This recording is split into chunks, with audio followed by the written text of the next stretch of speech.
I don't run away from this religion conversation at all, because I think it's it's the primary problem that we face as African people. I think the only way a minority group as small as white people can control so much of what they can control is through religion. You're imitating them and they're imitating you, and so honestly, that's insanity. Dr. Wade Nobles talks about tornadoes of the mind. So we're walking around insane because it's like trying to be like, it's like you, an adult, trying to be like a baby, and the baby's trying to copy you and you're trying to copy the baby. So it's very detrimental because we are walking around kind of like insane people trying to copy people who, in essence, when you think about it, don't even really have a culture of their own. And so they copy and they pull even the English language. It pulls from all these different sources. That's why when people come over here, they have a hard time, sometimes having a hard time learning the English language, because the English language is not even, it has so many different rules and exceptions. It's like the So Catholic Church. Everywhere they go, they pick up something new and add it. right. So I kind of do want to touch on that. I don't want to. So anybody, don't be triggered by this conversation, y'all. I hope y'all not being triggered, but I well, I'm not gonna tell you not to be triggered. I'm saying this might be a triggering conversation right now, because I do want to touch on what you said just a little bit. So can you go in depth a little bit, and Hannibal, you too, how does religion play a part in miseducation? So I'm gonna say a little bit about this, and then I'm gonna use a little bit. And if we can, this is your show. She said, "How can we pull and make a multifaceted attack against that?" Mm-hmm. In the spirit of solutions, I'd like to talk about that as at a certain point. Yeah. But here's the thing: religion is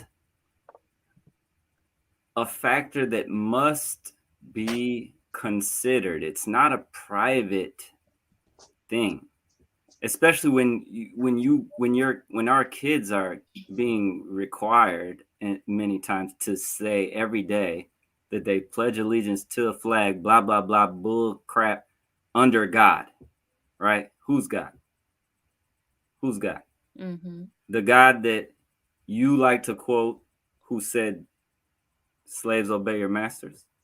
The God that you pray to before you go on imperialistic wars to protect oil and other things. Like, so the thing is this: people's religious, I'm not anti-Christianity, I'm not anti-formal religion, but I am anti-manipulation. And a lot of people have been manipulated with religion, especially the big three, the monotheistic religions, which are really very similar, which is, it's weird that All they're, from the same place. yeah, all Judeo-Christian, goddamn Abraham is in all these books. But I'm not anti-religion, I'm anti-manipulation, and religion has been used to manipulate, not all the time, but a lot. Historically and contemporary times, people are being manipulated by religion. There are people who are saying, there are people who are who are burning sage and being called demons, and then they're internalizing being called a demon and wondering if, Mm-hmm. am I doing something wrong? And this mental confusion is slowing down their living. Mm-hmm. It is degrading their quality of life. It's getting in between them and the energy that they should be exerting on manifesting their destiny and raising their kids. Worrying about it burning incense for aroma's sake is too close to witchcraft, and so on and so forth. So again, now I don't want to insult anybody's religion. I don't want to alienate anybody who I might be able to help somehow. But we can't ignore that religion has been used to manipulate people and to no positive, and it's not always to a positive end. Yeah. I mean, I don't run away from this religion conversation at all because I think it's it's the primary problem that we face as African people. I think the only way a minority group as small as white people can control so much of what they can control is through religion. That's the only thing that makes sense to me. And religion gives you your your genealogy. It tells you what your original source is beyond what you can understand for yourself. So when people are talking about God, they're normally talking about their primordial father.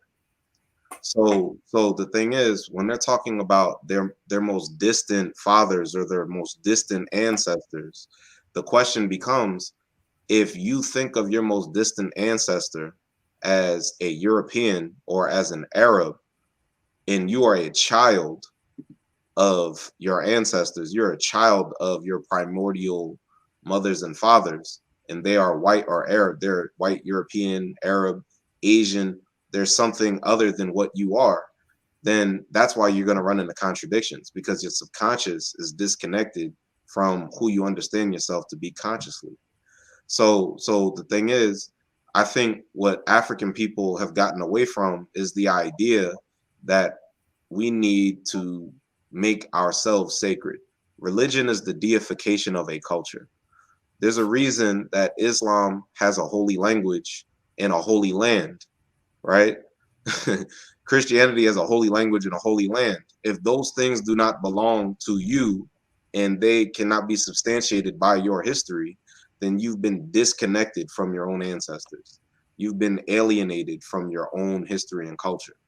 And a lot of the time, when it comes to religion, because they're so dogmatic, they're supposed to be dogmatic. It's the only way that lies can stay in place.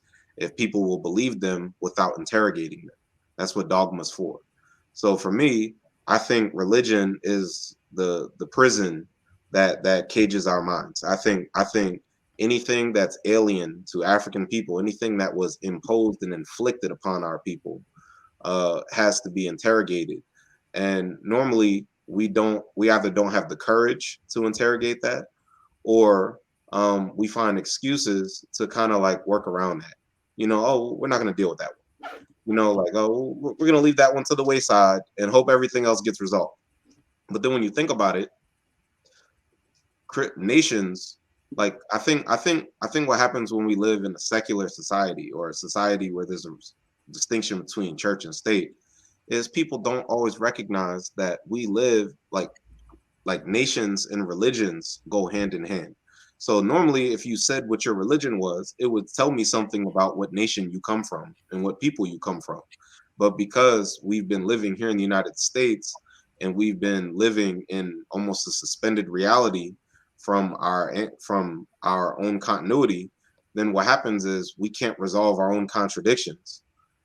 So for me, I think religion is one of the most important things. I think Francis Welsing says to accept consciously or subconsciously the image of God as a white male or a white man is the highest form of self-negation and lack of respect, lack of self-respect. Mm. So I mean, there's no way around it, in my opinion. You have to deal with the religion problem head on, and that's how we inherit all of their worldviews. That's how we inherit their perspectives. That's how we inherit their values. That's why we treat each other the way we treat each other. Like it's through religion. Like religion is how we learn all of these things without recognizing that's how we learn them. To me, there's no difference between church and school.